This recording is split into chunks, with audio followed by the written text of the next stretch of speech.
Então, boa tarde, bem-vindos e bem-vindas. Este é o segundo encontro do Desconfinando as Ideias. Hoje é dia 4 de setembro e teremos hoje a palestra do professor Pablo Dutra sobre a crítica da raça e do racismo a partir do pensamento de Achille Mbembe. Então, assim, a ideia é assim, apresentar um pouco o Pablo. O Pablo é mestrando em filosofia na UFRGS e está terminando o seu trabalho de mestrado. Acho que até o fim do ano ele deve estar aí na reta final, né, do seu trabalho de mestrado. E esse tema que ele vai trazer hoje é uma parte, né, Pablo, da discussão que ele vem fazendo aí junto ao nosso grupo de pesquisa de biopolíticas. Esse autor faz mais ou menos uns 4 anos, 3 a 4 anos, que a gente vem organizando seminários e estudos com o nosso grupo na Universidade de Caxias do Sul, e tem sido um autor bastante presente aí nas discussões políticas contemporâneas. É o autor desse conceito que se tornou um conceito bastante comum assim no debate atual, que é o conceito de necropolítica, né? O Mbembe tem um texto que é um artigo, na verdade, e que foi publicado em forma de livro pela editora N-1, que é Necropolítica, que eu acho que é o seu texto, pelo menos no Brasil, mais conhecido, assim, né? E acabou sendo um conceito que se popularizou bastante e certamente foi muito impulsionado pela pandemia, né? E pelo modelo de governamentalidade bolsonarista, né? Então, assim, a gente tem aqui no Brasil um exemplo bastante concreto do que o conceito de necropolítica, né? O que é necropolítica? O bolsonarismo, né? Nada mais, nada menos do que isso, né? Então, tá muito bom, muito interessante da gente analisar crítica da raça, racismo, necropolítica, biopolítica e o pensamento de Achille Mbembe. Bem-vindo, Breno. Então, eu vou passar a palavra, sem mais, ao professor Pablo, que vai fazer a sua exposição. Não será uma exposição muito longa, porque ele prefere que a gente faça ter mais atenção assim a uma troca de ideias, a um debate, e é justamente esse o objetivo do nosso Desconfinando as Ideias, tá? Que a gente tenha a ocasião de fazer trocas, né? De fazer diálogo através dos aparelhos, né? Através desse formato aqui virtual. Então, é com você, Pablo. Muito obrigado por ter vindo. Ideias com a gente. Tá bom. Então, pessoal, primeiro uma boa tarde, né, para todo mundo. Quem tiver com o microfone ligado, aí eu peço que desligue, né? Pode ficar com a câmera, mas desliga o microfone, porque para não dar interferência. Desculpa, Paulo. Imagina. Então, boa tarde para todos, né? É sempre uma honra falar para um grupo tão seleto, né? E também um desafio, né? Que a gente consiga, digamos assim, transmitir, né? Alguma particularidade, um pouco, digamos, daquilo que a gente vem pesquisando, né? E que a gente vem tomando um conhecimento, né? Como o professor André falou, né, eu vou procurar ser breve, dar uma síntese, né, digamos assim, de um norte, né, de um ponto específico, né, da obra, mas e esperando as contribuições, porque eu acho que é na contribuição e nas discussões de nossas ideias que nós vamos engrandecer tanto o pensamento, né, de Achille Mbembe, quanto também do que estamos passando enquanto sociedade brasileira, né, enquanto sociedade brasileira e mundial, né?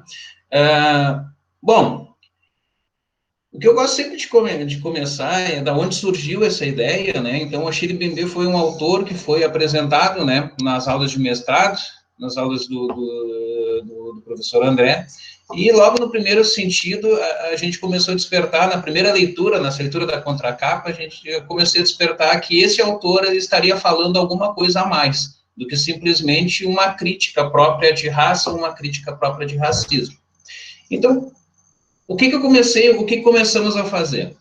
Dentro dessa sistemática, né, procurou-se entender da onde que eu tenho, digamos assim, onde que eu tenho a origem da palavra negro, propriamente dita. E na leitura de Bembe, nós vamos chegar à conclusão que o negro, ele é um nome. E ele pode ser tanto um nome, mas é principalmente um nome inventado. Tá? Mas aonde que ele foi um nome inventado? E aí nós vamos repartir, vamos cair no expansionismo europeu, né, na colonização africana. Mas por que ele efetivamente vai inventar um nome negro? Para que ele vai inventar essa situação? Bom,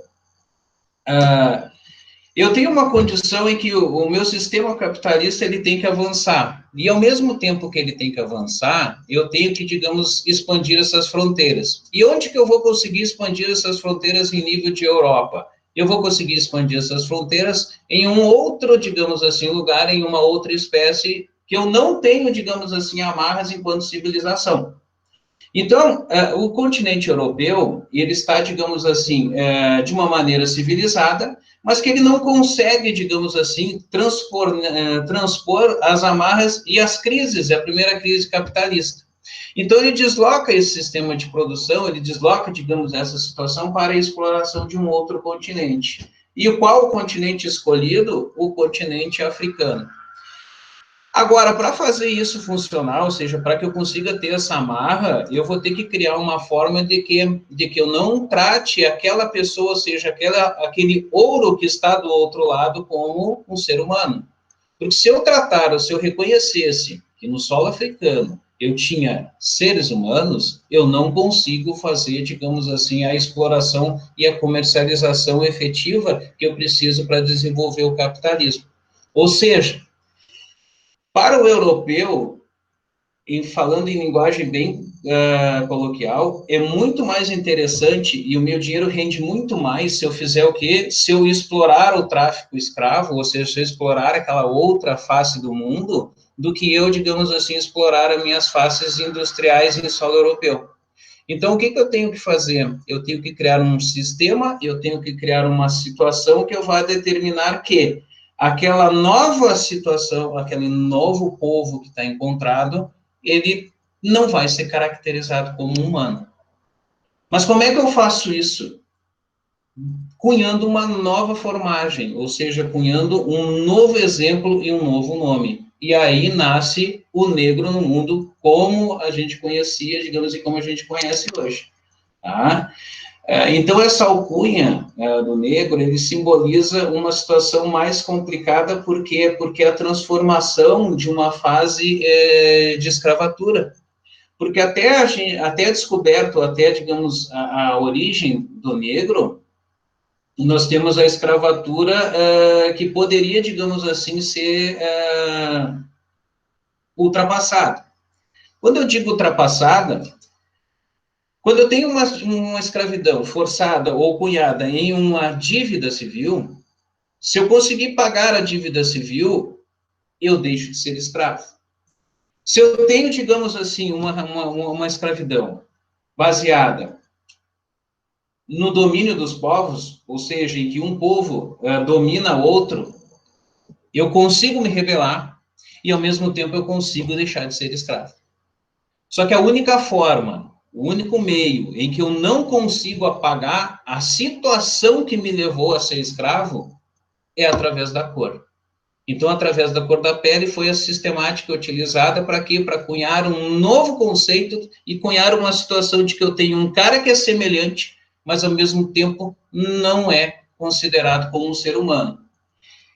A construção disso, claro, ela vem uma Constituição, e Hegel traz muito isso na história da filosofia, né, quando ele tangencia, digamos, a história africana e diz sinteticamente que da história africana eu não tenho mais nada para falar, porque tudo que vem de lá é uma coisa que não há importância, porque nada lá existe e ninguém lá é considerado como um ser humano. Então, a história digamos, da África, ela vinha totalmente calcada na libertação através da escravidão. Porque a escravidão poderia o quê? Trazer o negro, esse ser, digamos, descivilizado, para a luz da civilização.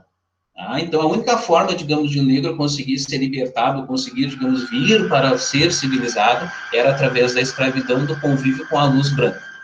Então, o nome negro, ele já vem com essa tonalidade de escuridão, noite do mundo, né? Aquele ser que não merece ser visto e que ninguém efetivamente quer que ele seja visto. Tá? E somente através da luz branca, né, da luz então simbolizada pelo branco, através da escravidão é que ele conseguiria ter essa redenção, né? Esse é o, digamos, é o conceito para criar essa figura do negro. Mas aí pensamos, Leandro, necropolítica e outras situações, e a crítica da razão negra de Bembe, a gente pode pensar de uma forma um pouquinho maior. E aí eu comecei a pensar o seguinte, bom, que a cor da pele e que essas situações discriminatórias, né, vão sempre estar vinculadas, ou seja, o negro é difícil dele conseguir, digamos, suplantar isso, e essa é a luta diária, né, de toda a sociedade conseguir tirar essas amarras e fazer, digamos assim, uma reparação. E quando eu cunhei esse texto, e quando eu, digamos, fiz essa primeira ideia, né, conversando até com os familiares, se entendeu o porquê, digamos, do estabelecimento de cotas, né? Qual o motivo de estabelecer cotas? Justamente por tudo isso que a gente foi construindo de negar, digamos assim, dizer que o negro não tinha uma civilização em termos de África, quando não tinha uma justificativa, né, direto para que a gente conseguisse dessa forma. Mas, então, Bembe vai um pouco a mais.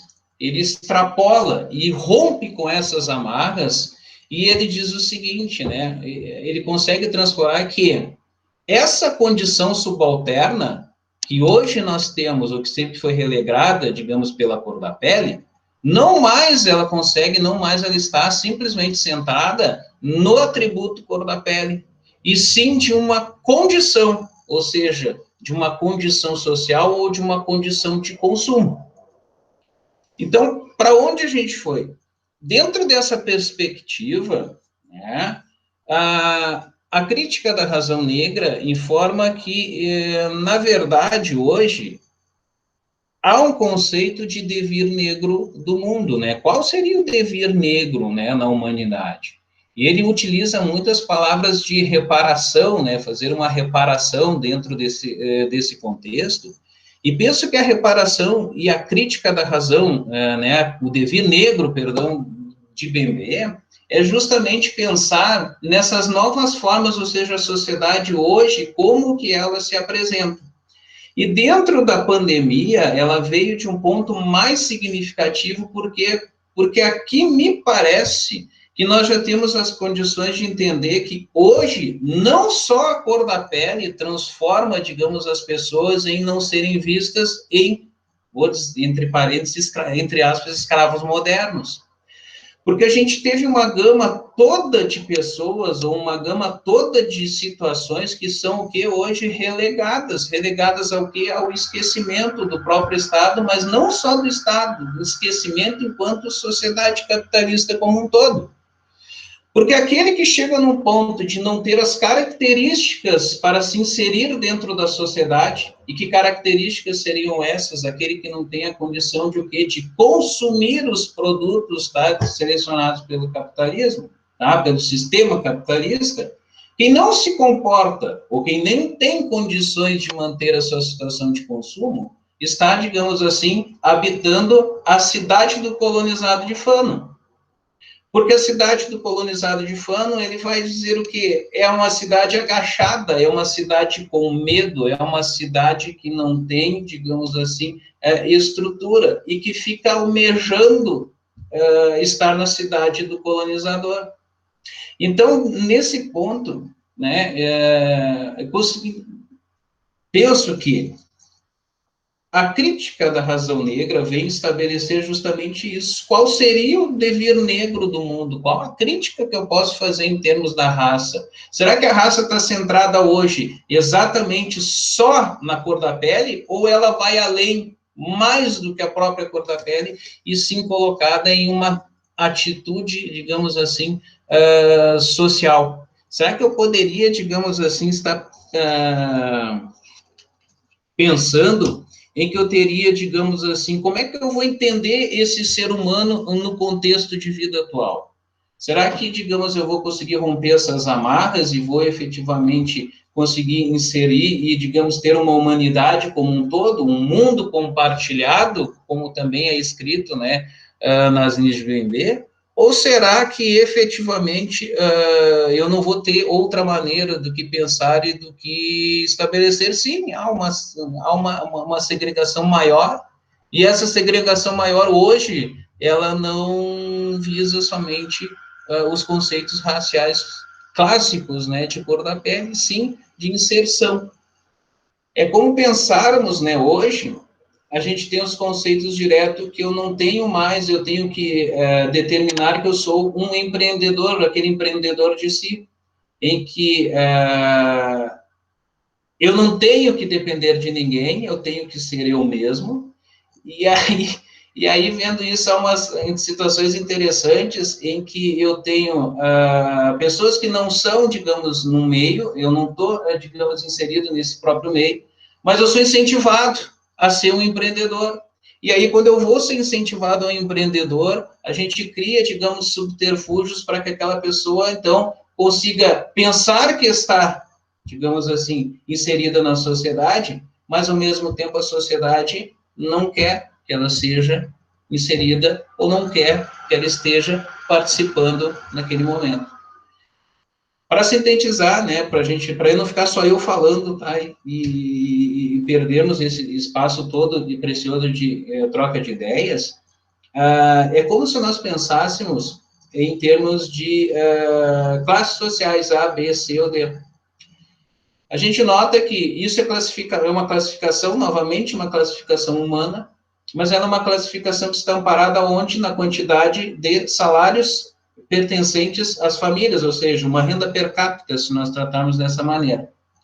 Mas notem o seguinte, há muitos casos em que as pessoas conseguem, digamos assim, ter uma renda para chegar numa classe A, mas a classe A corresponde a 2% de toda, digamos assim, a população brasileira. E aí eu consigo chegar naquele ponto. Mas o mínimo deslize, eu caio da classe A e vou parar na C.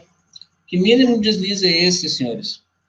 Para a gente conseguir estar lá em cima, a gente tem que trabalhar, ou seja, quem não faz parte desse meio, tem que trabalhar feito um condenado, ou digamos assim, ser o homo laborans, né, de cunhado por Hannah Arendt, e eu tenho que ficar girando a roda, para que eu consiga efetivamente manter essa posição.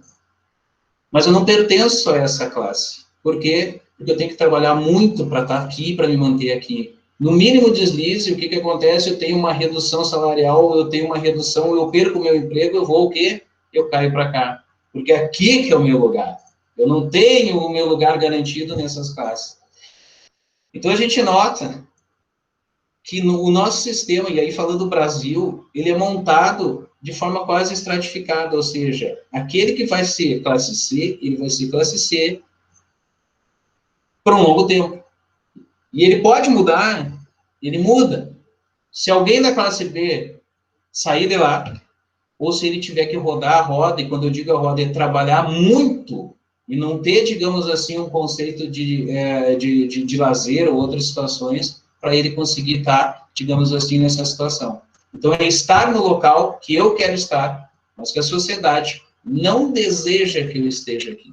Tá? Infelizmente, me pareceu que, durante toda essa pesquisa feita, que esse conceito de bebê vem justamente quando ele extrapola essas amarras e diz que hoje o escravo moderno, né, não é mais só considerado como um poder e como uma cor, digamos assim, de pele, ele extrapola essas amarras e esses conceitos, e a gente no Brasil vai cair justamente aqui, porque o escravo moderno brasileiro hoje, eu digo, por mais que se faça, ou por mais que a gente consiga, por mais que a gente busque, você está numa posição. E para chegar lá em cima, ou só se alguém lá de cima sair, ou se você, digamos, momentaneamente vai achar que está lá. Mas ao mínimo revés, você volta para o lugar onde você partiu, para o lugar, digamos, que a sociedade determinou. E é essa a situação propriamente dita. É um ser humano que perdeu a cidadania. É um ser humano que, digamos, é classificado como um sub-humano. E aí a pergunta que a gente tenta responder, que ainda eu não achei resposta, mas eu acho que vocês me ajudam também, é que será que eu estou dentro, digamos assim, de uma nova forma de entender esse humano, né? E será que eu posso caracterizar, então, esse novo ser humano como um bom ou como um mau? Eu vou ter que caracterizar como esse aqui é melhor e esse aqui é pior, por isso que esse aqui está melhor e esse aqui está pior? Será que eu vou poder caracterizar, então, que aquele que hoje é segregado, que está deixado ali à margem, ó, morre aí porque não tem problema, sabe? Se tu morrer até um favor, será que esse cara, digamos, eu vou considerar ele que ele está ali porque ele é pior? Será que essas classificações, então, não vou classificar mais como negro ou branco, porque essa situação é uma outra, e será que é isso que nós vamos ter que fazer em termos de humanidade? Eu acho que tá bom, né? Eu acho que tá bom para esse começo aqui. Eu acho que agora é mais fácil a gente dar uma trocada de ideia, né? Dentro desse ponto. Eu acho que não preciso ficar falando mais, não, né, André? Eu acho que tá bom, né? Dentro desse ponto, tá?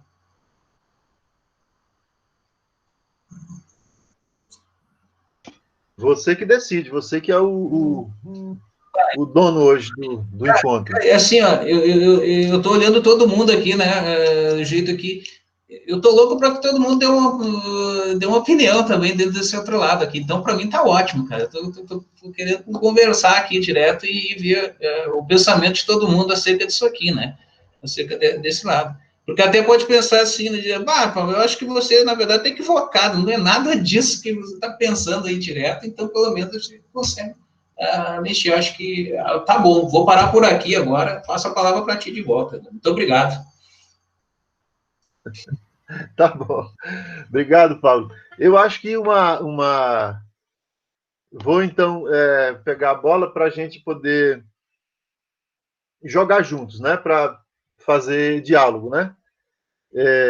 Esse conceito de devir negro, né? Eu acho que ele é muito interessante, muito original, né? Tanto negro do mundo são categorias bastante originais desse pensador e que me parecem que inovam bastante, né? O modo como a gente normalmente foi levado historicamente a pensar a questão da raça e do racismo, né? Porque o Bembe, em muitas ocasiões, em seus textos e em suas falas, ele se desprega, né? Se descompromete de de um viés identitarista, né? Ele não é um filósofo que aposta na identidade para criticar a raça, para criticar o racismo. E um conceito que indica isso é exatamente esse conceito de devir negro do mundo, onde ele vai explicar, casualmente eu estou com o livro, a versão portuguesa, que é essa aqui, né?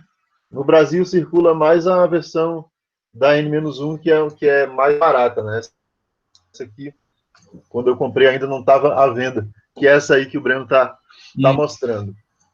Que eu acho que é a tese central desse livro, né? A ideia de devir negro do mundo, né? Onde ele, então, desassocia a condição do negro à condição da identidade africana, né? De uma genética africana, né? Porque, do ponto de vista do capitalismo, me parece que o que importa não é mais, ou na verdade nunca importou exatamente isso, mas a questão da segregação, a questão da violência explícita contra aquele que é racializado, que é considerado selvagem, primitivo, indígena, negro, etc. Mas como que eu vou arranjar o sistema social e econômico para tirar consequências, né? Para tirar as consequências que precisam ser tiradas, e essas consequências a gente sabe que é sempre o acúmulo de capital, o fluxo da produção, né? A geração de riqueza e, enfim, é o lucro, né? Então, na própria dinâmica do capitalismo, a escravidão deixou de ser um negócio lucrativo, né? Quer dizer, não é nenhum surto de humanidade que dá nas pessoas e que, a partir de agora, então, nós vamos respeitar os negros e todo mundo é igual, somos todos filhos de Deus, sei lá qual é o discurso que se vai invocar, né? Mas que arranjo a gente vai fazer para poder continuar no foco das consequências, né? Quer dizer, o escravismo de repente se tornou uma coisa cara, então é preciso arranjar de uma outra maneira, né? E aí me parece que o Bembe está procurando mostrar isso, né? Não é pela identidade, né? O racismo vai muito além.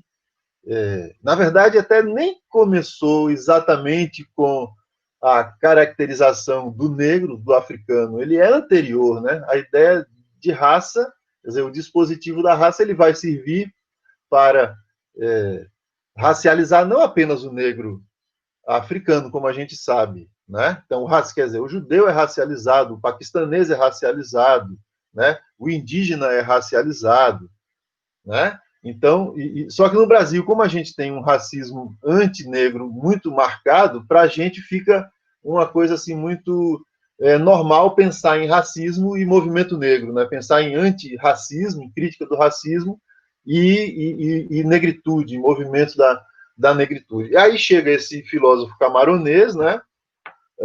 E propõe uma noção que leva a gente a pensar para além da identidade, né? Quer dizer, a condição da negritude como um devir, como uma tendência que no capitalismo tardio, como se diz, né? É uma tendência que abocanha todos nós, né? Quer dizer, que é uma espécie de redemoinho que periga puxar para dentro todo mundo, né? Independentemente da cor da pele, independentemente das características que identificam a pessoa como esta ou aquela, né? Não importa. Importa que você seja moído, né, dentro desse sistema de produção, de maneira que o sistema continue tirando as melhores consequências para que o capital continue crescendo, para que o fluxo de mercadorias continue acontecendo, e você é simplesmente mais um animal laborante, né, para falar de novo com Hannah Arendt, nesse processo, né? Então, acho que o Bembe é muito feliz, né, com a proposição desse conceito, né? Enfim, né, o tema né, só para lançar uma ideia para a gente conversar, né? Eu sei que é uma ideia muito sensível, muito interessante, e que nesses debates sobre racismo no Brasil, e não só no Brasil, suscita questões bem interessantes, né? Se a gente vai falar a respeito disso a partir da identidade, né? O que significa essa noção de lugar de fala, né? É outra noção bem interessante, né? Nós somos brancos, né? Eu e você aqui, Pablo, né? E aparentemente aqui as pessoas que eu estou vendo aqui não tem ninguém negro, né? E a gente está fazendo um debate sobre racismo, né? Então tem toda uma discussão apegada à identidade que procura colocar a questão do lugar de fala, né? uma certa suspeita do discurso, a depender, vamos dizer, uma certa suspeita que se coloca de saída do discurso produzido, a depender do lugar do lugar de fala do sujeito falante, né? Ele é um homem, ele é um branco, né?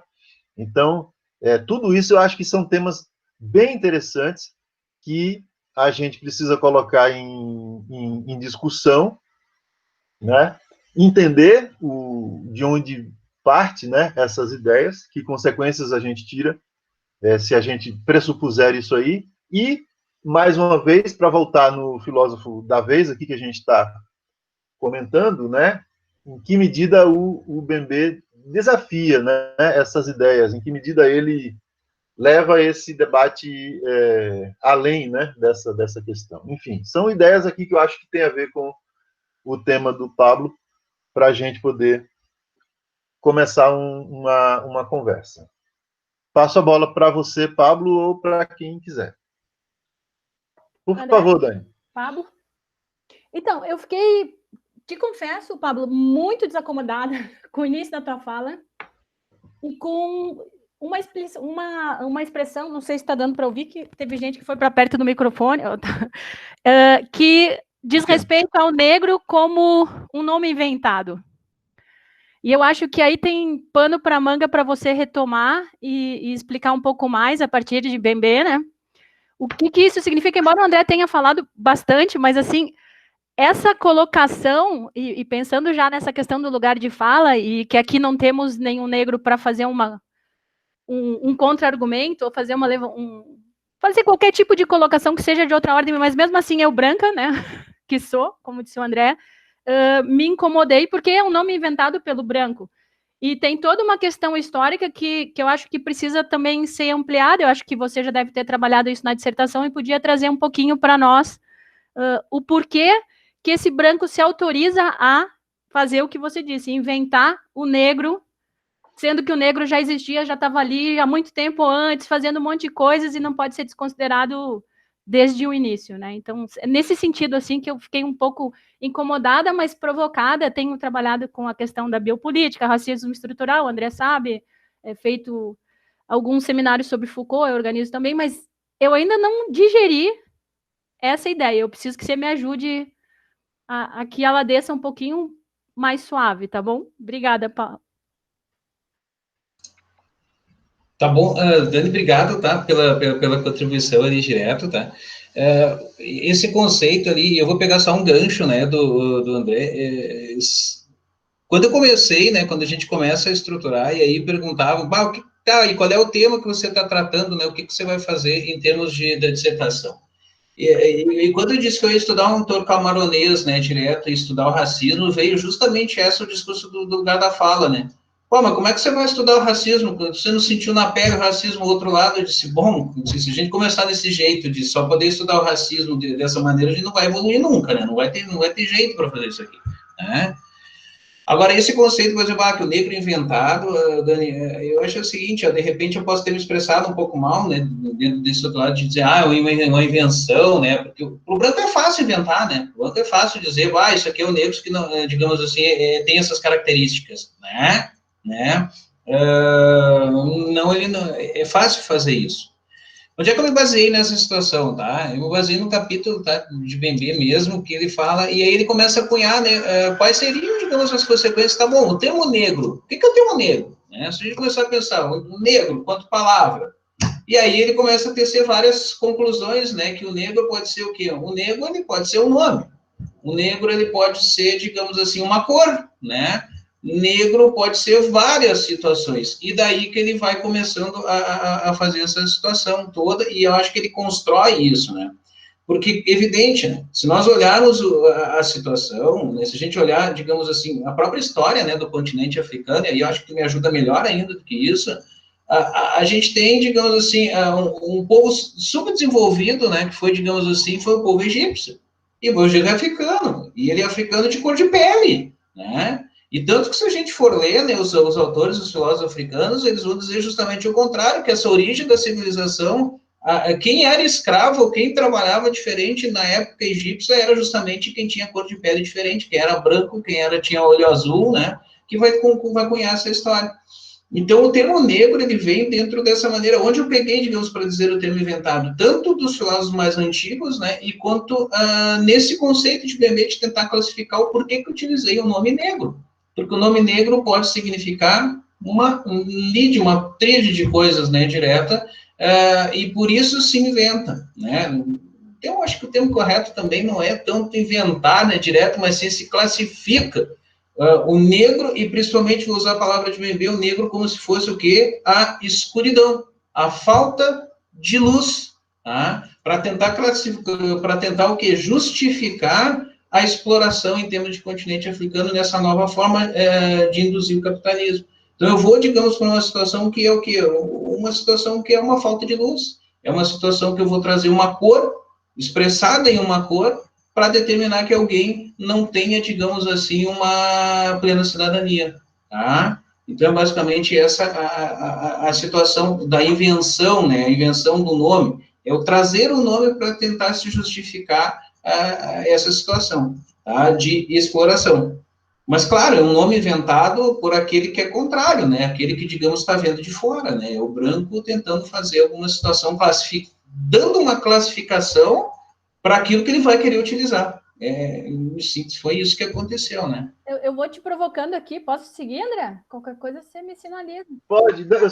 Só para fazer uma referência, eu estava tentando achar aqui nesse livro do Fanon, Pele Negra, Máscaras Brancas, uma frase que é famosa e que dá uma resposta a essa pergunta da Daniela, que é o negro não existe tanto quanto o branco. Eu não achei aqui, mas é uma citação desse livro. Isso. Não existe tanto quanto não existe o branco, né? Então tem a ver com essa ideia de que é um termo que é inventado, né? O negro a ideia do negro, né? A existência do negro, né? O conceito de negro é uma invenção consequente de um dispositivo político, né? De um dispositivo de pensamento político que é o dispositivo da raça, né? Isso aí. Então a gente passa a falar negro a partir do pensamento racializado, do pensamento que está interessado em olhar o conjunto dos humanos, né, o conjunto das pessoas, dos seres humanos, a partir de uma ideia de hierarquia, né, quem vale mais, quem vale menos, né, a partir desse dualismo que coloca um sinal positivo e um sinal negativo, né. Então, o pensamento racializado vai produzir o negro, né? Aí a crítica da raça e do racismo vai acusar isso, né? E é isso que o Pablo procurou explicar aí, né? E que é a sua pergunta. Vai acusar que isso não existe, o negro não existe tanto quanto o branco não existe. A gente precisa, ao fazer a crítica da raça e do racismo, entender isso para poder vislumbrar um mundo onde essa marcação seja simplesmente superada, né? Só que o trabalho é muito profundo, né? Porque isso está marcado na nossa mentalidade, né? No nosso entendimento, como ferro em brasa na pele, assim, né? Tanto que você, né? Quando a gente diz, o negro é uma invenção, né? Ou falam, não existe o negro tanto quanto não existe o branco. Como assim? Mas eu olho e esse aqui é negro, esse aqui é branco. Eu tenho a pele branca, aquele tem a pele negra. Não, é um ponto de vista, é um conceito que tem a intenção de produzir uma consequência de hierarquização, né? E de exploração, enfim, né? Para finalidades econômicas, capitalistas, etc. Mas, desculpa, Daniela, continua para a gente. Não, Pablo, só eu te provoco porque eu falo na área da pessoa com deficiência e sou pessoa sem deficiência. Então, quando eu te provoco a ir além nessa discussão, é também dizendo que não ser negro não desqualifica o teu lugar de fala, tá? Então, não te preocupa com isso. Mas agora eu vou te provocar do meu lugar de origem, que é formada em língua portuguesa, e quem trabalha com língua sabe que tudo que a gente fala é inventado e é arbitrário. Então, eu estou te provocando para que o teu maior argumento não seja um argumento que eu possa estar, de certa forma, desconstruindo justamente a partir da fala do André, né? Então, tipo, quem disse que mesa é mesa foi um acordo entre as pessoas que definiram que mesa era mesa, assim como definiram que outras coisas eram outras coisas. Então, foi uma convenção, um acordo em que todo mundo aceitou. E eu acho que justamente o que você está querendo levantar é que ninguém aceitou ou perguntou para o negro se esse lugar que ele estava sendo colocado é o lugar que ele acha que é o lugar dele. Então, só estou te provocando para construir esse argumento e trazendo essa visão da etimologia da palavra, né? De como o símbolo foi organizado e como a gente se constituiu enquanto seres falantes que se comunicam através da língua. Só estou te provocando nisso, porque é do lugar que eu me sinto mais confortável, assim. Então, tentando contribuir, já pensando que daqui a um pouco tu tá numa defesa e vai que tem também essa visão da etimologia da palavra, né, necessariamente, de como esse signo pode ser arbitrário e inventado.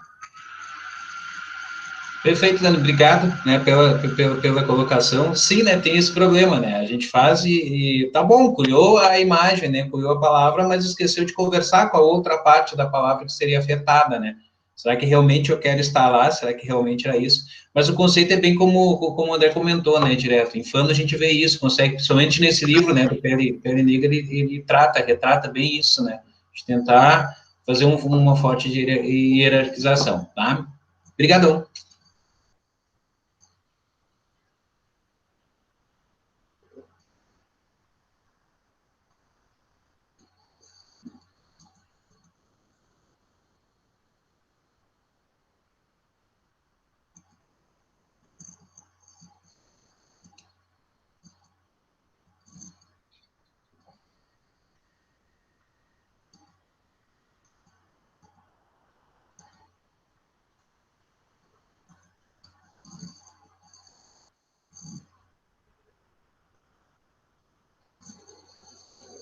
As pessoas estão preparando as perguntas, viu, Paulo? Te prepara. Vou fazer um breve comentário, com licença.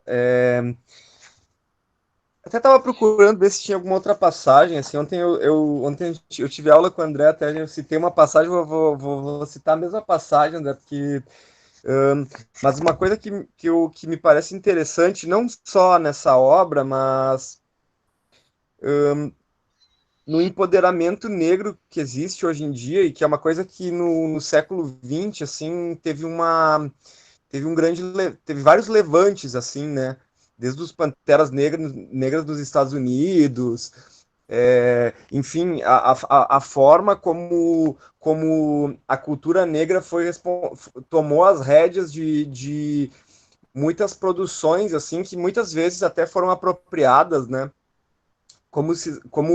Se a gente for pensar no âmbito musical, os negros inventam o jazz e o blues, e o branco vai lá e transforma em rock, transforma em country, então vai transformando aquilo numa ferramenta de entretenimento, né? Vai transformando aquilo que surge de um gueto, da mesma forma como surgem religiões de matriz africana nos quilombos, sabe? É muito semelhante, assim, porque eu acho que a expressão artística, ela tem uma relação muito próxima, assim, né, com a expressão religiosa. Claro que esse é um papo muito mais profundo e eu deixo um pouco de maneira mais, eu comento mais en passant, assim, né? Mas eu acredito que é interessante, ainda na introdução, o Bembe, ele fala de uma ascensão também, né? E essa ascensão eu acho que a gente vê muito hoje quando a gente pensa em movimento, quando o movimento negro, que ele tem uma atuação em praticamente todas as grandes cidades do Brasil, mesmo que ainda seja marginalizado, eu acho que ele tem uma importância ímpar, assim, né? E é muito importante, às vezes a gente vê nessas discussões, por exemplo, quando se fala por que mais devem existir mais candidatos negros para ocupar, por exemplo, uma Câmara de Vereadores. O movimento negro costuma usar a palavra precisamos pigmentar essa Câmara. Ou seja, é uma inversão daquela humilhação histórica que é sofrida pelo negro, que faz parte desse empoderamento que tá nessas culturas que são tão presentes assim no século XXI agora, que está só começando, mas que mesmo diante de vários autoritarismos, né, a gente percebe dentro desses fragmentos e dentro desses nichos um empoderamento visível, que eu acho bem importante, assim, e por mais que aqui estejamos num grupo de brancos, assim, né, onde a gente toma as palavras do Bembe não como uma apropriação, né, mas para que a gente possa, enfim, né, entoar isso e poder discutir também, e também nos livrar desse racismo estrutural que faz parte tão fortemente assim da sociedade, né? Hoje eu estava lendo um Silvio Almeida hoje, e é bem naquela parte no início do livro onde ele faz aquela distinção entre racismo individual, institucional e estrutural, né? E eu acho que nessa passagem aqui no início do Crítica da Razão Negra, a gente tem um vislumbre do que eu falo desse pertencimento, né? Porque se a gente for pensar 20 anos atrás, talvez, né? Posso estar equivocado, mas talvez 10, 20 anos atrás não se questionava quando a gente usava palavras como denegrir, por exemplo, para significar uma coisa negativa. Hoje em dia isso, de certa forma, até a forma como a gente se comunica pela internet, acredito que isso, de certa forma, a gente consegue questionar, apesar de que exista né, todo um lado conservador na sociedade hoje que acha que é besteira se questionar a respeito disso.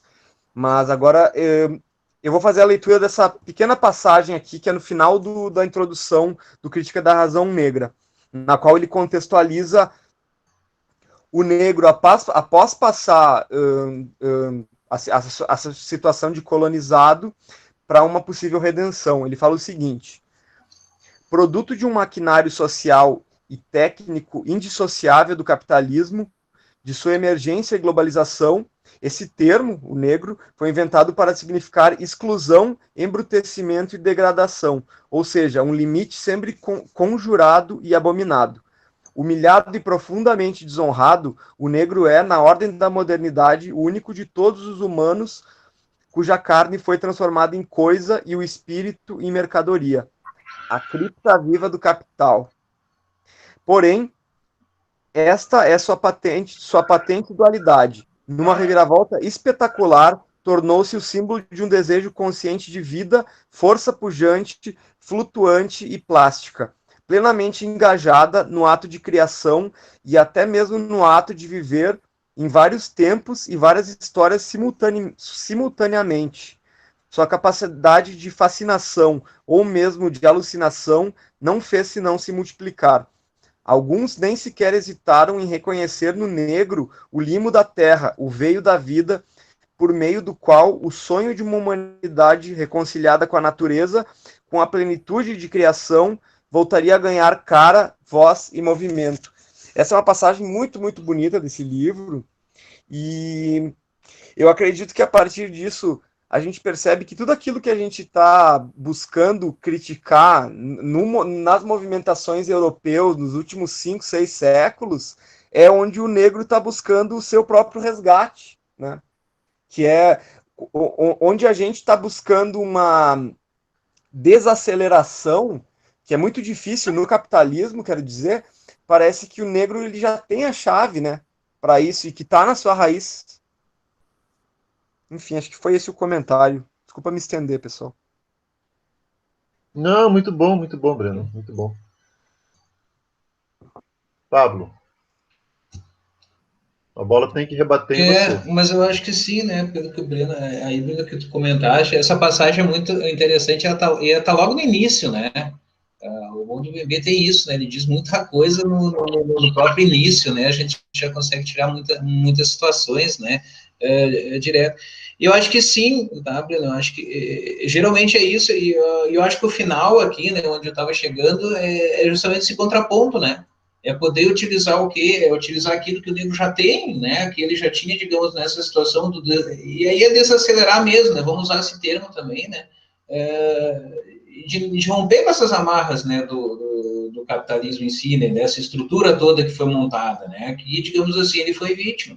Como o próprio Bembe fala, ele é o único, né, é o único ser humano que foi transformado, né, em coisa e transformado em mercadoria, né.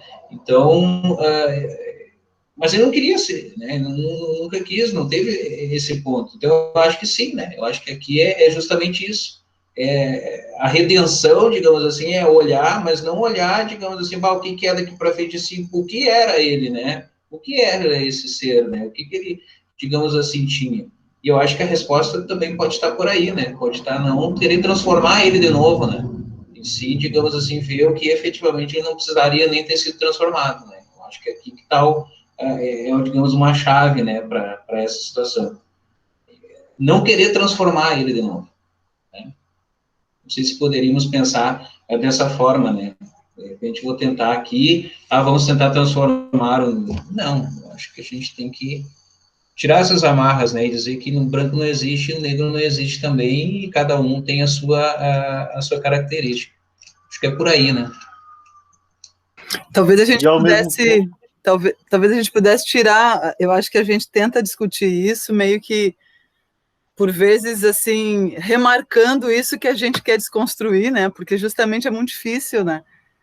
E eu acho que quem é esse negro que a gente fala, né? Eu acho que quando a gente, de alguma maneira, quando a gente está falando isso, a gente está dizendo porque o negro, e isso tá bom, a gente quer comunicar uma série de coisas, mas a gente, de alguma maneira, a gente essencializa o negro, né? A gente identifica. E eu acho que uma riqueza desse pensador é justamente trazer esse conceito que é esse devir negro, né? Que indica, entre tantas coisas que eu acho que ele quer dizer, mas eu acho que indica um movimento, né? Uma coisa que a gente não pode identificar exatamente, né? Então, assim, quando a gente essencializa o negro, a gente essencializa o branco, e aí está todo esse problema de quem está falando e tudo mais, né? Mas, assim, como a gente... É uma questão, assim, né? É um problema e e talvez a gente não saiba pensar sobre isso e tenha que forçar o pensamento e a nossa comunicação a isso, que é justamente não essencializar. Como que a gente pode falar das coisas sem essencializá-las, né? Então, o que é esse conceito de devir negro? Né? É um pouco essa noção que carrega todos nós, assim, de alguma maneira, sem que a gente diga, não, todos são negros, todos sabemos. Não é isso que a gente está dizendo, e nem acho que seja isso que ele está dizendo também, né? Mas o que essa indicação desse conceito, por que ele foi buscar esse conceito, entende? Por que ele foi buscar esse conceito de devir, sabe? Então, antes que a gente essencialize também esse conceito de devir negro, talvez a gente, assim, nessa discussão que está bem aberta aqui, e de uma forma de um estudo bem aberto, assim, a gente pensar, assim, né? Quando eu coloco essa questão, eu não tenho essa resposta, eu estou colocando para a gente pensar em como a gente poderia se comunicar e falar sobre isso sem essencializar o negro e o branco, porque se tu essencializa, realmente tu assume a existência de um branco que está falando, né? E, independente dessa problematização de lugar de fala, que até eu acho que é um outro assunto que também é bem importante, mas, enfim. Muito bom. Sim. Eu vou confessar, assim, eu sou totalmente despreparada, tá? Para esse tema e tal. Li, participei de um seminário fantástico sobre o Fanon, né? Foi quando eu me aproximei, né, desse tema da negritude e tudo mais. Me aproximei, né? Tentei.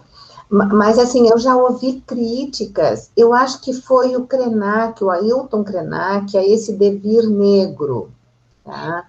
Pena que eu não me apropriei disso, por isso, me desculpem, mas eu ouvi uma crítica bem ferrenha, e fiquei aqui, eu digo, bom, eu nem sabia desse termo, vocês estão dizendo que é na crítica da razão, né, pura que ele está contido.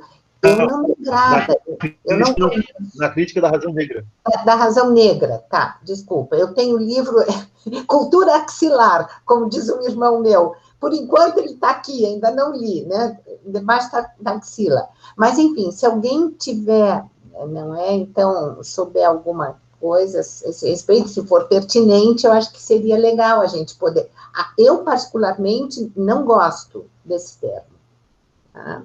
Mas enfim.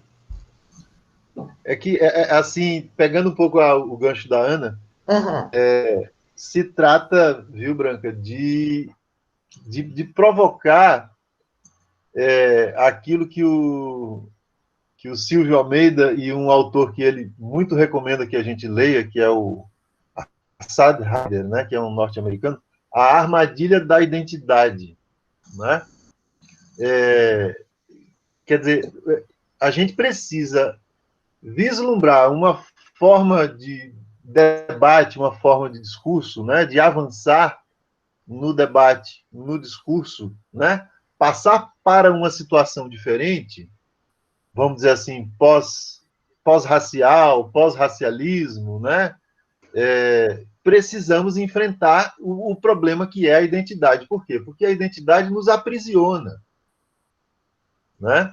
A identidade não é alguma coisa que vai libertar o nosso pensamento desse condicionamento de estar gerando novamente hierarquizações, né? Diferenças que vão, no fim das contas, se converter em diferença de valor moral, né? Um vale mais que o outro. Este é o seu lugar, aquele aquele lá tem um outro lugar. Este pode falar a partir deste lugar, aquele lá pode falar a partir daquele outro lugar.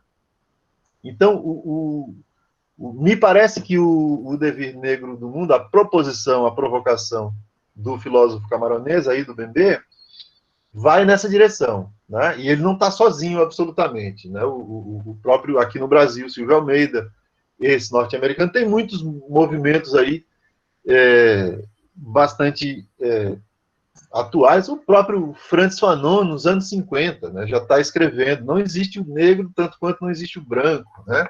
Já está percebendo o problema de ficar apegado a uma identidade negra, né?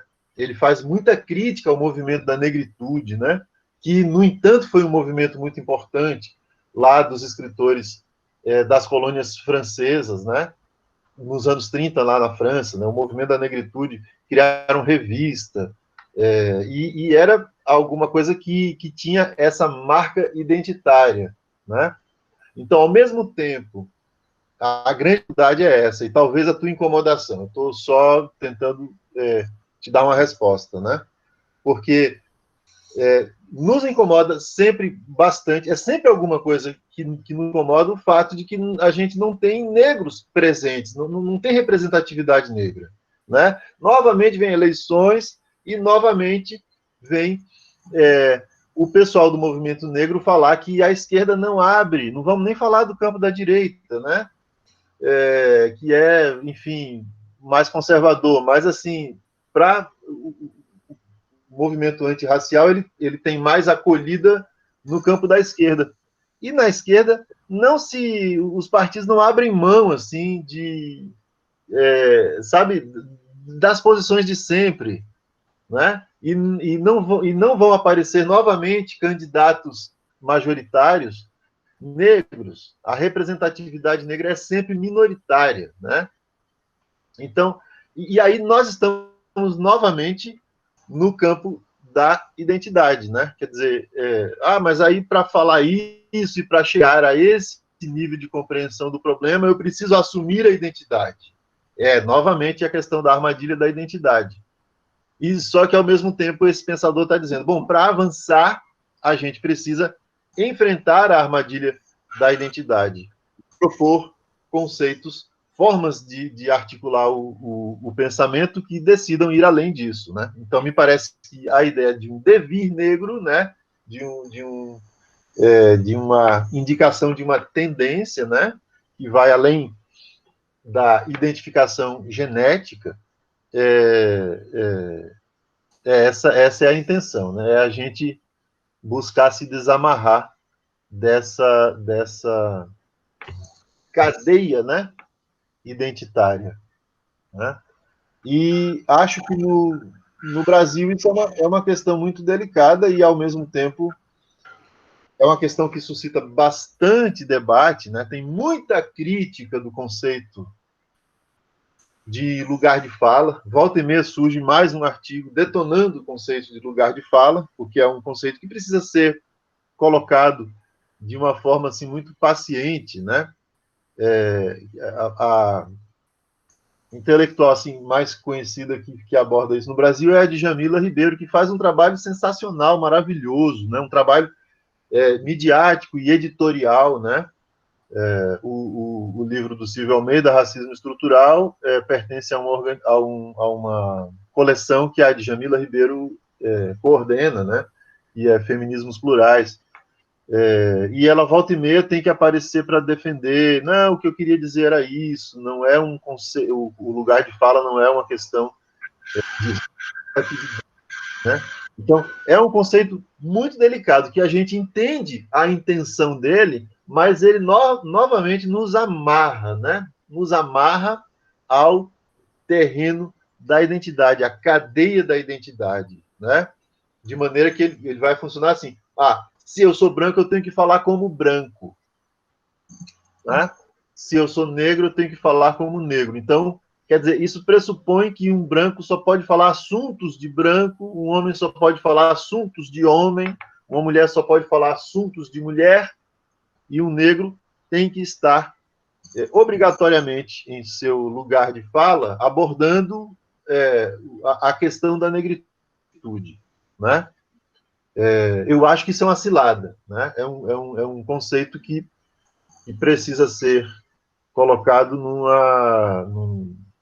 num campo discursivo, num campo de debate, e a tensão que ele cria, justamente, me parece, essa questão da identidade, da armadilha identitária, né? Então, aí, a ideia do devir negro, né? Como sendo um momento, assim, de compreensão da questão que já busca, né? Que já, vamos dizer assim, tem essa coragem de dar um passo além, né? Não estamos falando mais de uma identidade, de um fenótipo, né? De uma genética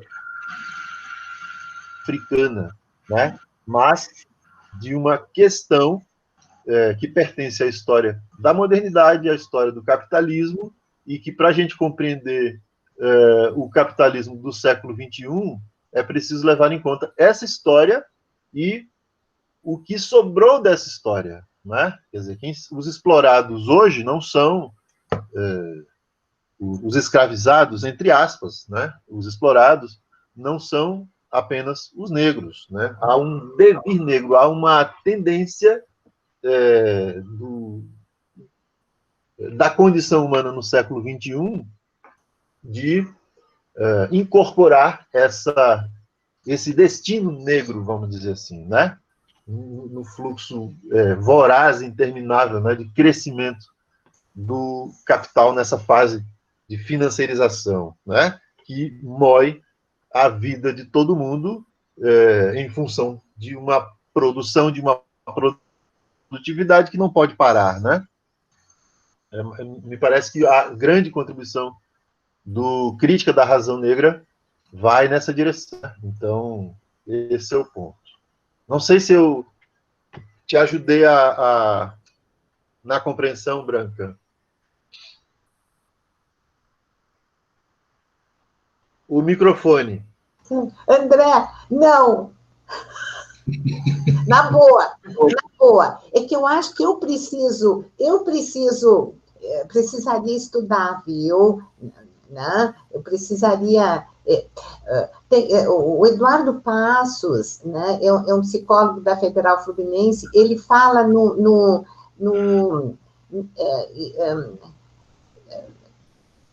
assim, identidades minoritárias provisórias, uma coisa assim. Eu acho que quem vai fazer, nós branquelas não estamos com nada, sabe? E eu tenho me surpreendido muito, tem um grupo, estou lendo agora... E o seu nome ainda é Branca, né? Só brincando com o seu nome. Cara, é terrível, tenho Regina, né?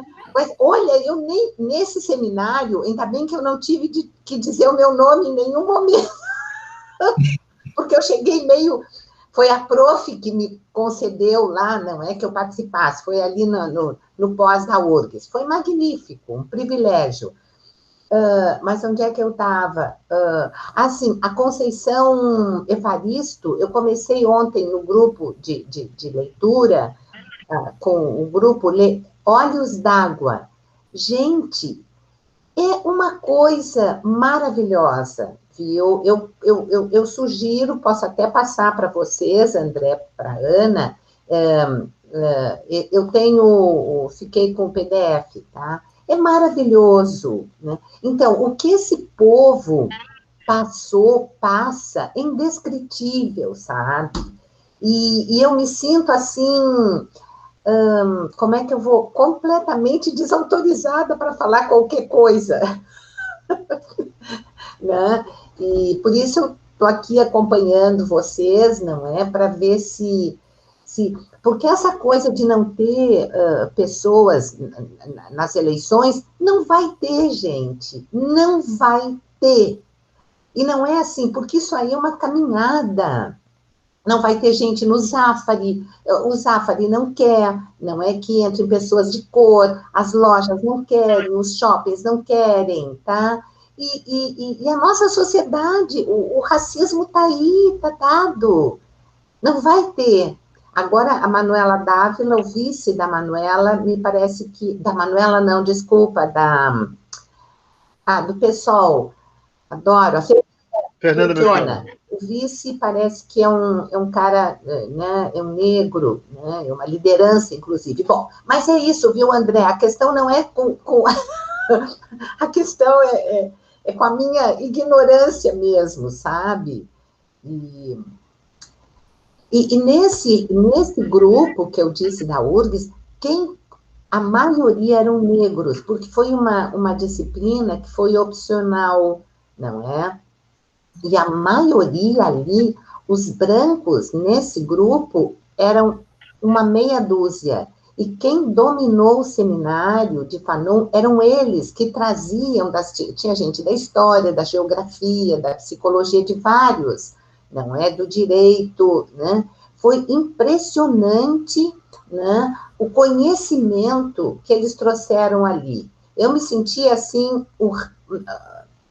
a ignorância da ignorância, sabe? E criaram situações grupais até tensas, muito bonitas, porque eram 3 professores que souberam sustentar com muita galhardia, eu diria, o processo grupal que houve ali.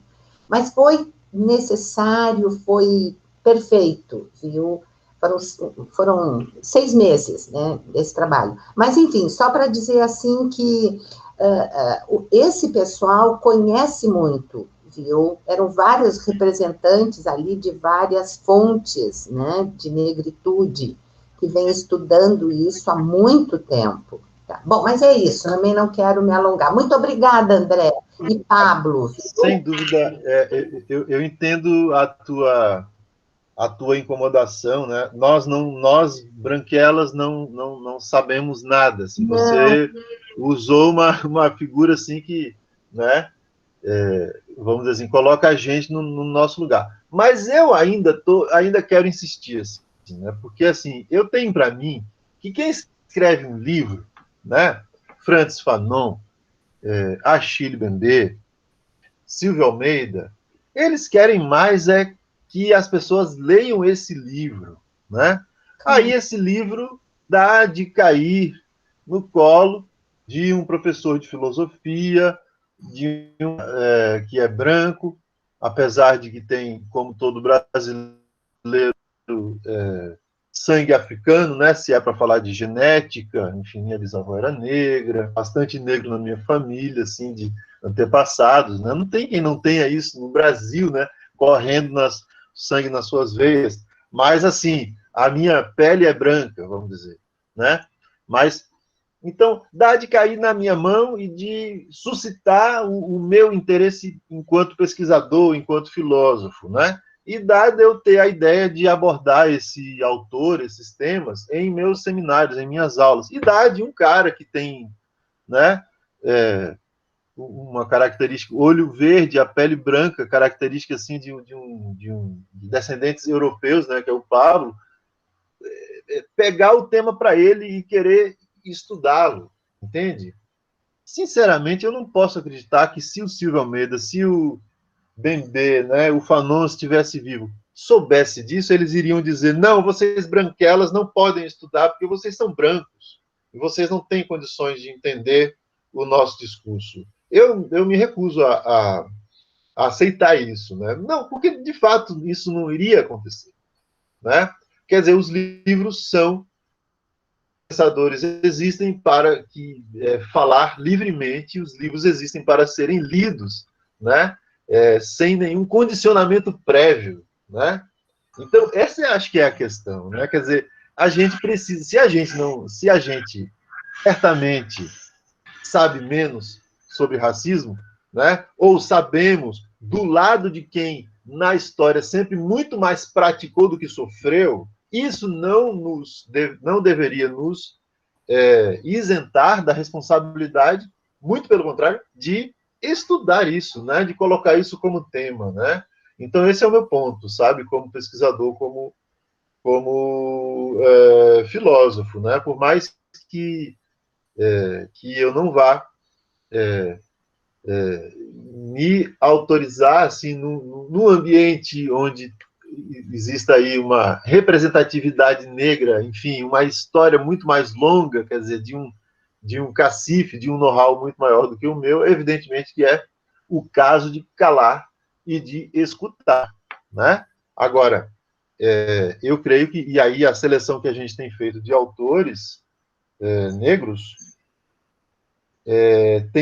tem nos levado a essa direção, né? De que o modo de discutir, o modo de avançar na crítica do racismo tem que romper, tem que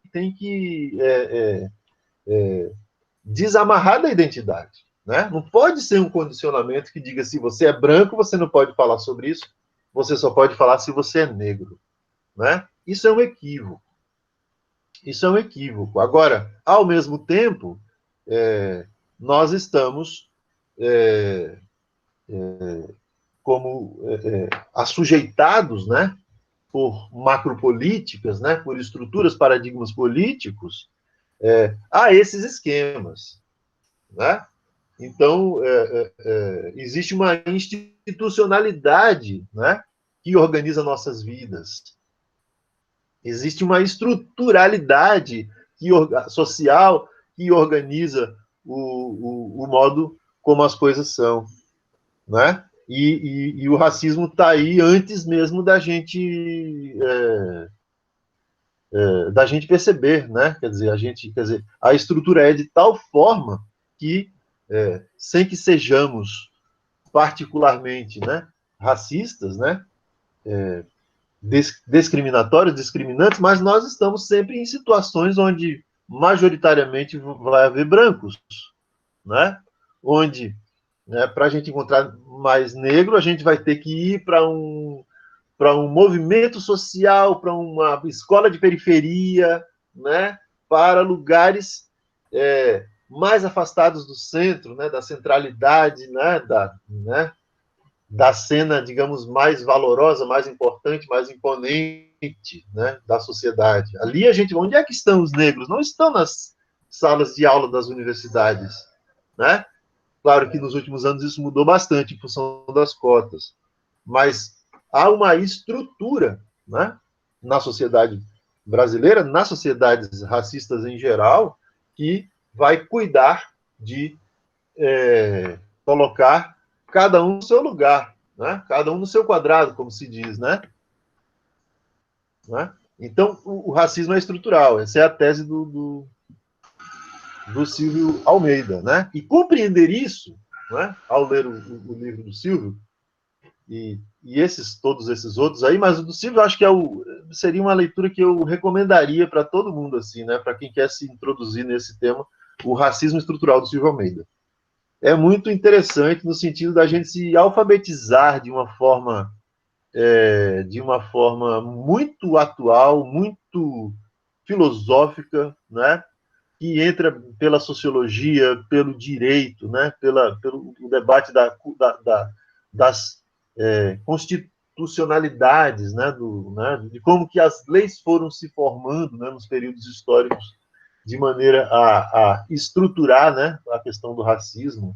Acho que é muito interessante, justamente para a gente perceber que todo mundo tem que falar do racismo, né? A gente só vai conseguir compreender minimamente essa questão e começar a pensar no mundo, a organizar um mundo que a gente sonha que possa ser diferente, né?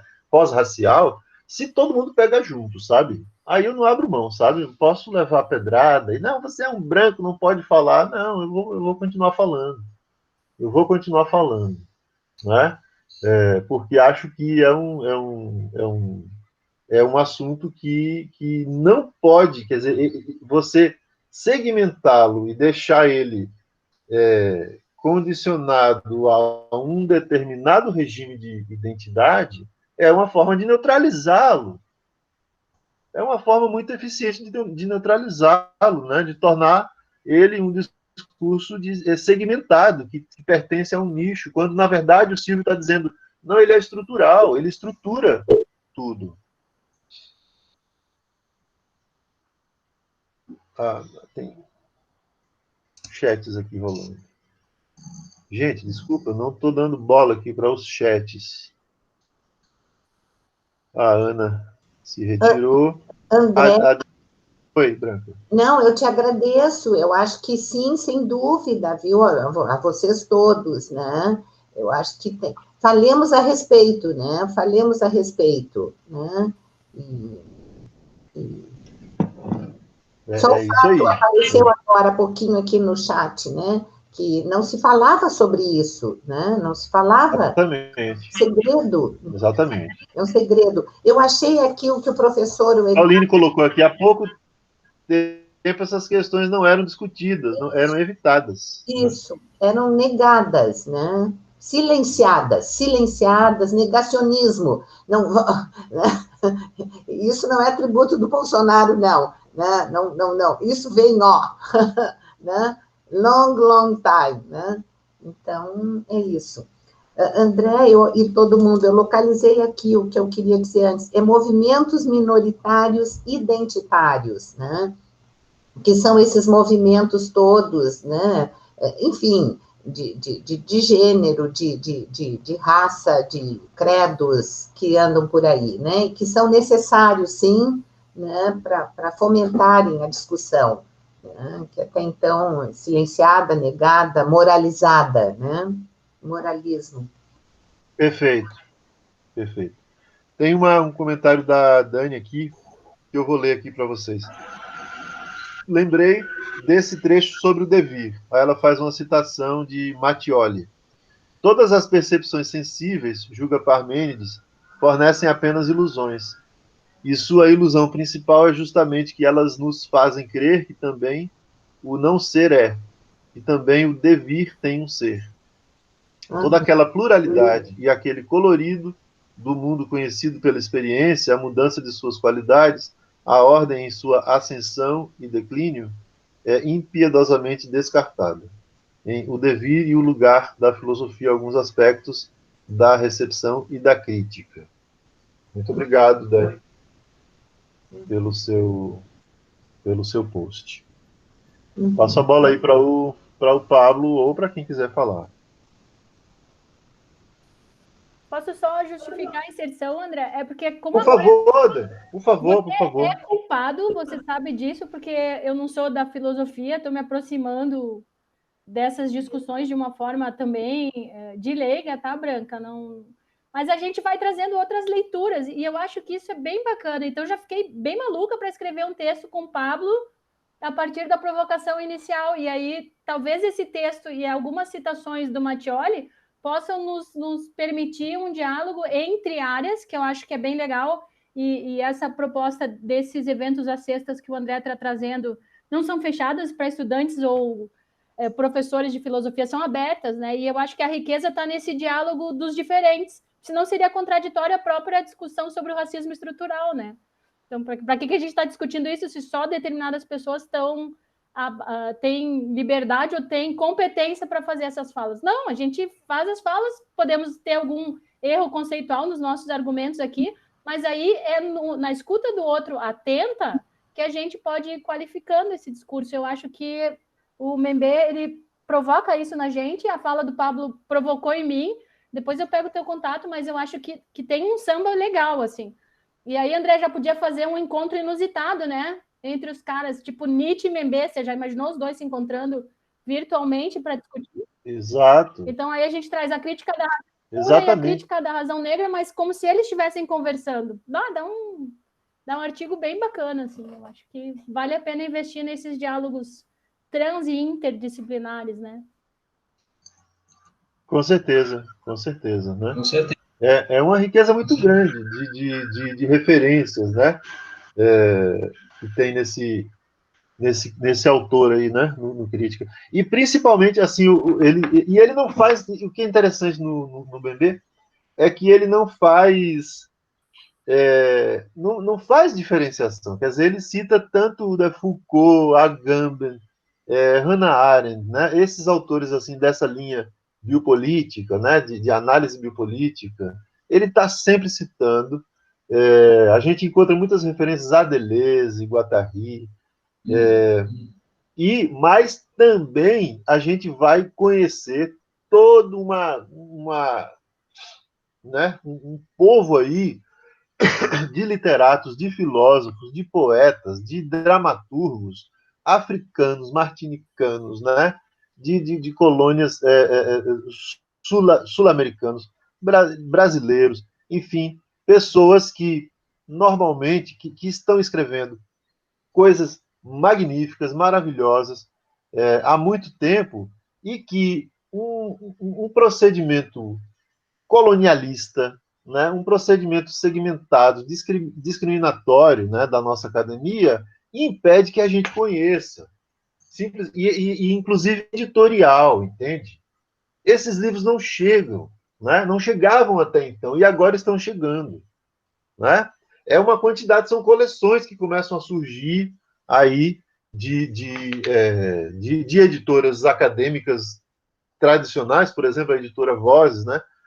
A coleção onde saiu o livro Sair da Grande Noite, né? do Mbembe, que é um belíssimo livro, pertence a uma coleção nova da Vozes, de autores africanos. Aí, de repente, a gente vai numa livraria, né?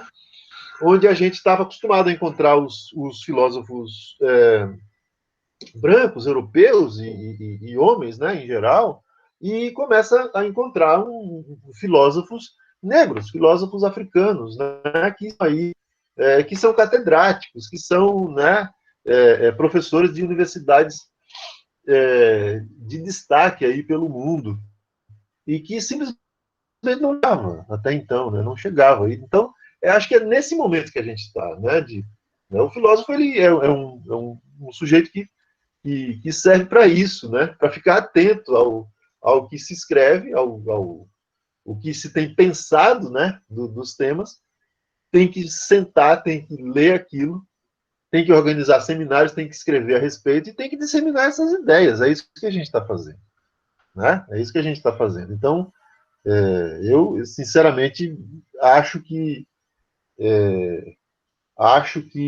ao fazer isso, e aliás precisamos admitir num contexto bastante assim branco, né, bastante racista, bastante tradicional, né, o Rio Grande do Sul, a Serra Gaúcha, né, com todo o carinho que eu tenho, mas é um contexto social que a gente tem que reconhecer que é problemático desse ponto de vista, né? Acho que até nesse aspecto a gente precisa virar um pouco assim a chave e tentar construir uma coisa nova, uma coisa diferente, né? E aí, gente, vamos, né, falar bem francamente, né? Nesse ano da pandemia, nessas condições que nós estamos vivendo, né? Essa situação toda que está se apresentando é um prato cheio, né, para a gente fazer isso que a gente está fazendo, né? a gente colocar esse tema nas nossas rodas de conversa e despertar nosso pensamento. A Pauline fala que eu conhecia muito pouco dessas coisas, eu estou achando muito interessante, mas, né, aqui o chat dela, bem legal, assim, né? Aqui, ó. Não faz muito tempo havia segregação racial. Eu acho que ainda há, né, Pauline, muito, né? Muitas coisas que nos escandalizam hoje já foram muito comuns, certamente. Por isso, eu acho que estamos evoluindo, apesar de toda hipocrisia e auto-engano. Adorei a discussão, apesar da minha ignorância sobre o tema, importante me aprofundar no tema. É isso aí, né? Então, a intenção é essa, é a gente atualizar as nossas discussões com temas que, no meu entendimento, estão pautando. Eu acredito que esse tema do racismo, os temas que são tradicionalmente, digamos assim, a pauta identitária da política, né? O tema do sexismo, principalmente o tema do sexismo e do racismo, por mais que seja segmentado, por mais que seja algo que está amarrado à identidade, no caso da mulher e à identidade do negro, eles me parecem ter ganho assim, uma força, uma expressividade, né? E uma importância que está tomando a cena, que está, digamos, pautando, né,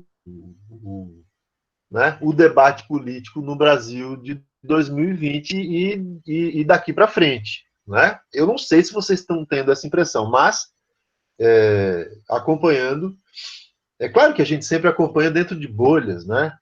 Não sei se todo mundo acompanha a mesma coisa, né? Mas enfim, eu gosto muito de acompanhar blogs e rede social, e são esses os temas, porque a gente está vivendo novamente uma necropolítica explícita, né? Bolsonaro não tem a menor ideia do que é o conceito filosoficamente, porque é uma anta mesmo, né?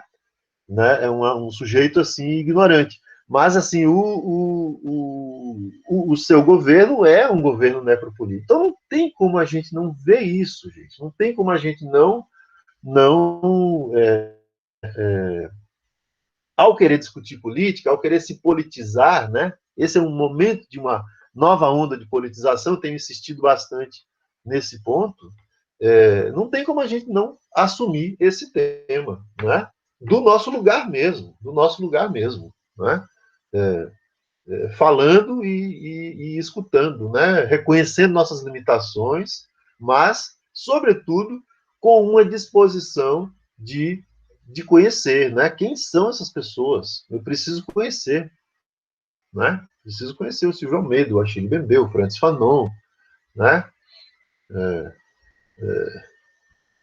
Abdias do Nascimento e tantos, Conceição Evaristo, né? É uma quantidade muito grande de pensadores, né? De artistas e filósofos que Muniz Sodré, né? São tantos, né? É só a gente querer, né? Ter uma disposição de enfrentar essa estruturalidade que nos segmenta, que faz com que a gente tenha que olhar para esse ponto, que problematizar desta maneira, né? E dizer, não, racismo não é um assunto de filosofia. Não, racismo é um assunto de filosofia. Eu enfrento isso, saibam vocês, né? Eu sou professor do pós-graduação de filosofia da Universidade de Caxias, há quase 10 anos, por ter ousado falar sobre essas questões nos últimos anos da minha pesquisa,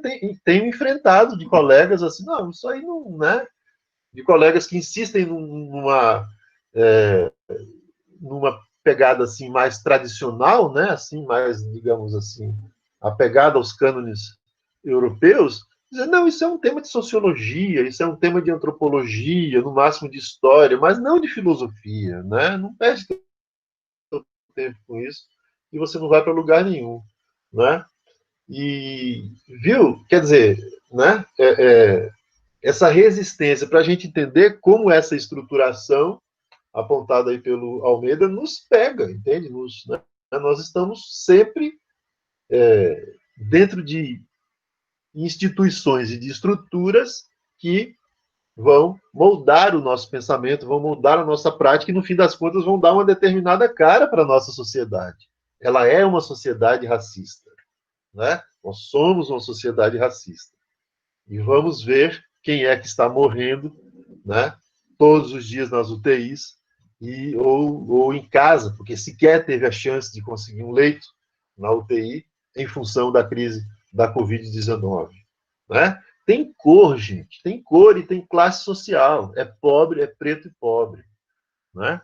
Isso é uma coisa natural. A gente vai se render a uma naturalidade. É assim que é a nossa sociedade. É assim que é a nossa sociedade. Mas é preciso reconhecer que isto é uma vergonha, né? E que isto é algo que a gente precisa problematizar, compreender de uma maneira coletiva, profunda, né, complexa, como tem que ser, interdisciplinar, né, para poder se comprometer com a construção de um novo tempo, de um novo mundo, né, que seja pós-racial, que seja igualitário, de fato. Né? Então, enfrentar o capitalismo, fazer a crítica do capitalismo hoje, tem que fazer a crítica do racismo. Tem que assumir isso aí do jeito com as condições que a gente tem, né? E fortalecendo essas condições, né? E, né, afiando cada vez mais o nosso discurso. É para isso que a gente faz filosofia, né? Para isso que a gente se dedica a isso, né? Esse pelo menos da minha parte é isso, né? Da minha parte eu tenho plena convicção de que eu estou num caminho correto, num caminho assim né? Estou olhando para onde é que as questões estão apontando, que as questões políticas, né, de filosofia política estão apontando, né? E de minha parte, acho que, assim, dentro dos paradigmas que eu gosto de estudar, né, a partir de onde eu gosto de falar e escrever, a crítica da identidade tem que ser feita, né? E aí, quando a gente pega um autor negro fazendo a crítica da identidade, né, abordando o racismo e apontando a armadilha da identidade, e quando a gente encontra mais de um, né, não só dessa geração, aí a gente se encoraja mais ainda, né? Porque uma coisa sou eu, branco, apontar o dedo para o identitarismo, né? Outra coisa é o Bembe e o Silvio Almeida. Não sei o que você acha, Pablo. Né? Você não tem essa impressão? Perfeito, André. Tá? Concordo plenamente, né, com o teu posicionamento direto. Eu acho que sim. A gente entendo também que é um tema de filosofia. Sim, a gente precisa pensar essas situações aqui para a gente não continuar, digamos assim, vendo situações que a gente viu agora, né, com a pandemia, em que eu tenho uma empregada doméstica, né, e aí esse estigmatismo de novo, né, que efetivamente vai para lá, vai para a casa do patrão e o cara vem da Europa, né, traz o vírus, ele se trata, mas a empregada acaba falecendo, né, porque ela está nessa condição. Então, eu acho que realmente a gente tem que aproveitar, né, que os autores hoje, tanto a Achille, né, como tanto o Achille como o Silvio de Almeida, que conversam muito bem com o Fano, que eu acho que também já era uma semente, né, dessa superação. Dúvida, é base, né? E ele traz todo esse conceito, né? Achille consegue trazer todo, né? Ele resgata todo esse pensamento de Fano e traz para o mundo atual. Então, eu acho que sim, né? Eu também concordo contigo, tanto que abracei a ideia junto, né? A gente está abraçado nesse ponto, não, a gente tem que tocar nessa história, né? Tem que, e a Chile veio nessa parte, vamos tentar superar, né? Supera essas identidades e olha com outro olhar para conseguir avançar, porque senão a gente não vai conseguir, nós vamos ficar eternamente, né, falando nisso, eternamente caracterizando uma situação, buscando fundamento nas identidades E aí, o nosso mundo, eu acho que está fadado realmente a tornar sempre discutindo a mesma situação, né? Sempre discutindo a mesma forma, mas não ter, digamos assim, uma evolução acima disso. Tá? Eu acho que é por aí também, tá? Não tem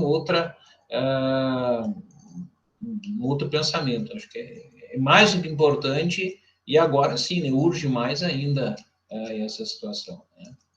Eu não quero jogar assim, ser um crítico assim inconsequente do conceito de lugar de fala. Longe de mim, eu não quero isso, né? Não quero isso. Agora, eu acho que ele é absolutamente justo, né? A discussão que a Djamila Ribeiro faz é justa, e já vi muitas rodas assim de conversa, né? De debates acadêmicos, assim, onde coloco a questão.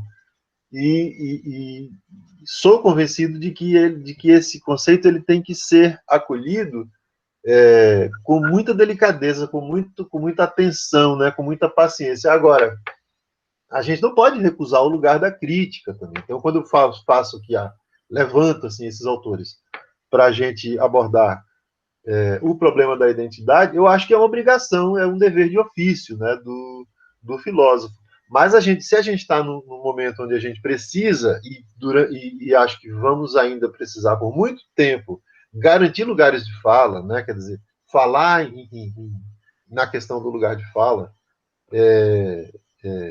que para mim vai sempre assim, o efeito disso vai ser assim, se você está num debate feminista, você tem que mais escutar, não é que você não vá participar e ocasionalmente até falar, mas você tem mais que escutar enquanto homem, né? Se você está num debate do movimento negro, você é um branco, você tem mais que escutar, né? O seu lugar de fala não é prioritário, já que a maioria é de uma vivência de movimento negro e de discussão sobre antirracismo, e já está fazendo isso e está vivendo, né, experiências que são radicalmente diferentes da sua, no caso da minha, né, no exemplo, que sou um branco e nunca fui discriminado, né,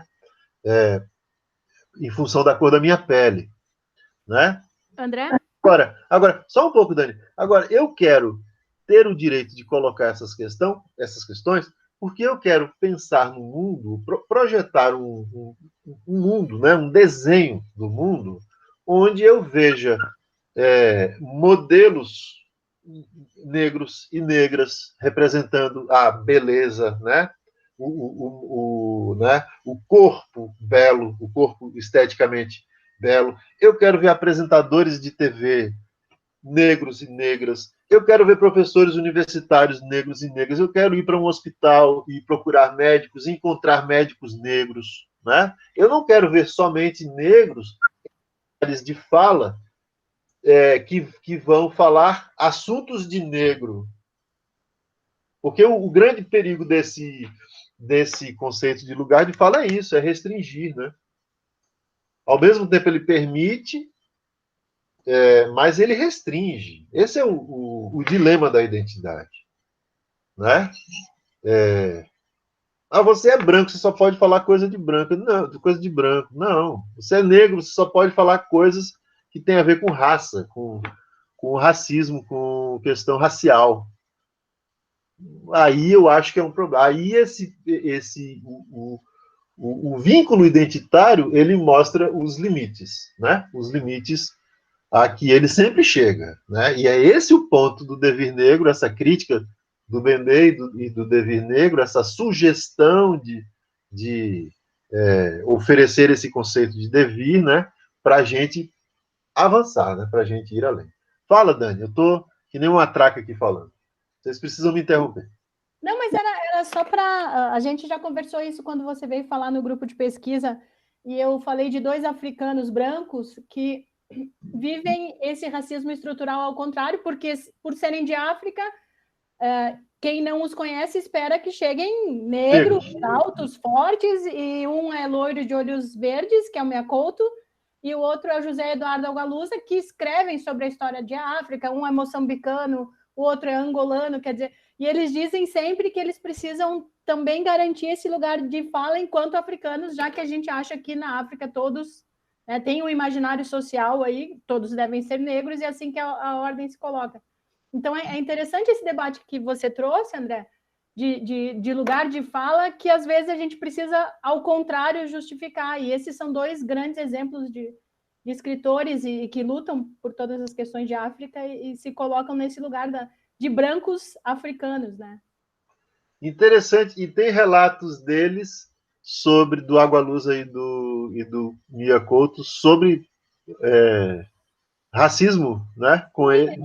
Eles falam de chegar para 1000 pessoas que não esperavam e as pessoas, eles entram no palco e ninguém nem dá bola, tipo, só o cerimonialista, a pessoa que está recebendo, os outros ainda estão esperando alguém que possa falar daquele lugar de fala que, a princípio, eles não seriam legitimados, né? Ou seja, né, se vem de Moçambique, se vem de Angola, se vem do continente africano, tem que ser pele negra. Dentro do senso comum, né? Isso aí. Bem interessante, Dani. Muito obrigado pela tua contribuição. Eu não sei como é que está o teu tempo, Pablo. Você tinha mais ou menos... Vou pedir licença aqui, porque está chegando a minha hora. Está chegando o limite, né? Precisa tomar um café, descansar um pouco para enfrentar ainda a noite inteira de aula, né? Então, considerações finais aí. Bom, só assim de considerações finais, pessoal, eu acho, agradeço, né, a oportunidade. Eu acho que é sempre bom a gente lançar esses questionamentos, né, e porque as ideias, né, e bem como eu pensei, né, as ideias que foram tratadas aqui são de muita valia e ampliam, né, a nossa pesquisa, ampliam nossos conhecimentos em si e a maneira como a gente encara, né, os temas, né. Dani, sim, vamos continuar ali, né? Depois a gente troca os contatos, viu, com o André ali direto, e vamos tocar para frente aquele projeto que tu tinha comentado ali do artigo, que eu acho que vai ficar bem bacana mesmo, vai ficar uma coisa bem interessante, né? Eu só tenho a agradecer, tá? Considerações finais, eu acho que realmente é o agradecimento e ele vale mais do que qualquer outra ou qualquer outras palavras que efetivamente eu tenha como dito. Tá? Obrigadão, gente. E até a próxima. Eu só quero dizer assim que está acontecendo, essa é a segunda semana do nosso encontro, né? E está acontecendo exatamente aquilo que eu queria que acontecesse, né? Que é essa troca de ideias, que é vocês se conhecerem, que é, né, a partir desses temas que eu tenho certeza que toca todo mundo, né? A gente se desconfinar, né, gente? A gente se aparecer, nem que seja pela tela do computador, falando e trocando ideias, porque a gente, por um bom tempo, ainda vai ficar nessa condição, né? Então, a gente tem que qualificar isso, né? Aproveitar isso né? E pôr para fora as nossas ideias e produzir pensamento para uma nova politização, para um futuro que a gente precisa construir coletivamente, né? Então, da minha parte, agradeço mais uma vez ao Pablo a tua disponibilidade para participar do encontro e aproveito para já anunciar que na semana que vem teremos a fala do Windsor Ozinaga sobre novos fascismos e Adorno e os novos fascismos, né? O tema dele é o pensamento de Adorno e ele vai abordar a questão dos neofascismos, né? Dessa tendência neofascista que a gente está vivendo não só no Brasil, né? A partir do pensamento de Adorno. Se não me engano, é 19 horas ou 19h30, eu vou depois confirmar, mas assim que tiver pronto o card, eu já começo a compartilhar para a gente poder se encontrar na semana que vem. Tá bom? Muito obrigado. Obrigado, Breno. Breno, depois eu vou falar contigo, né? Agora mesmo, em seguida, eu vou ligar para ti para a gente trocar umas ideias. Tá bom? Então, desligando. Boa noite, boa aula, Pablo. Obrigado mais uma vez, todo mundo. Fiquem bem e bom fim de semana.